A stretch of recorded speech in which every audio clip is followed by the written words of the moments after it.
the bell icon on the YouTube app and never miss another update.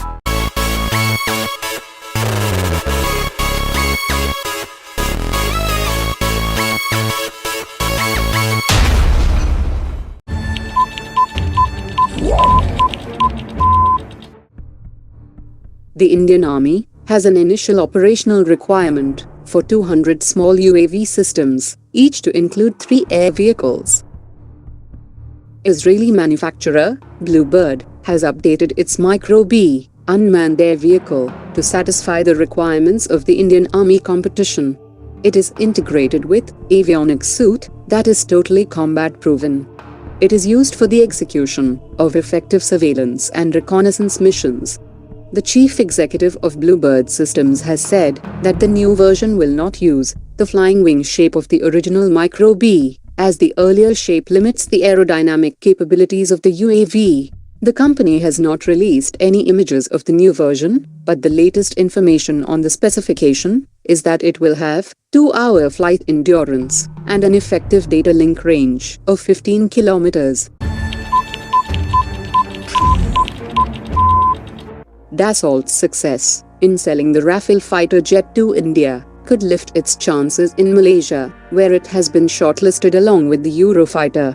The French aircraft manufacturer Dassault could leverage its offsets deal in India, along with the spares and support which it has to provide to the Indian Air Force for the lifetime of the Rafale fighter jet, to achieve the economies of scale in Malaysia. In 2016, India signed a bilateral defense cooperation deal with Malaysia, which focused on the setting up of a Sukhoi 30 forum to exchange information on maintenance, technical support and training. It is not unlikely if a similar or a more intensive engagement happens between the Indian and Malaysian Air Forces for the mutual benefit of all 3 parties.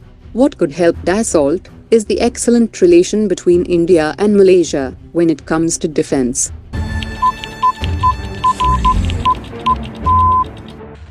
US and South Korean military members joined together on March 1st to participate in military exercise for Legal 2017. On 6th of March 2017, North Korea launched 4 ballistic missiles, which was apparently in response to the joint naval exercises by South Korea and the United States. Alarmed over North Korea's missile launch, the United States had started to deploy its THAAD anti-missile system in South Korea. A C-17 cargo plane landed at an air base about 40 miles south of Seoul, carrying 2 trucks, each mounted with a THAAD launch pad.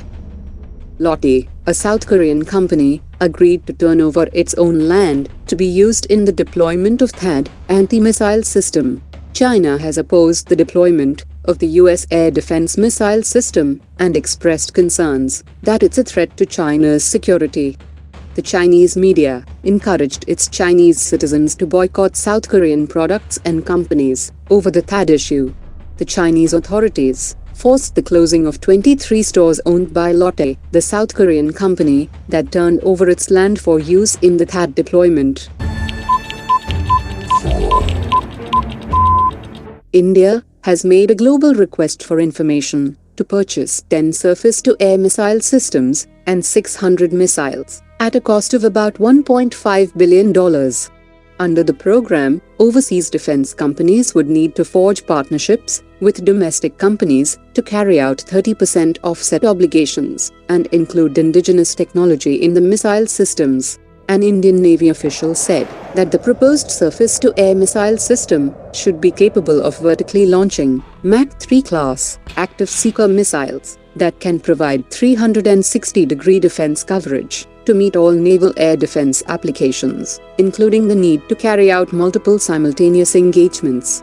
Each missile system will have a command and control system, a fire control system, a command link radar and 1 launcher to carry between 8 and 16 missiles, depending upon the size of the warship. India will go in for the multi-billion-dollar joint development and production of the 5th-generation fighter jet with Russia only if there is full-scale transfer of technology as well as benefits for the indigenous effort to build a futuristic stealth fighter. According to sources, this decision has been taken at the highest levels in order to not repeat the mistakes of the entire Sukhoi 30 MKI acquisition program from Russia.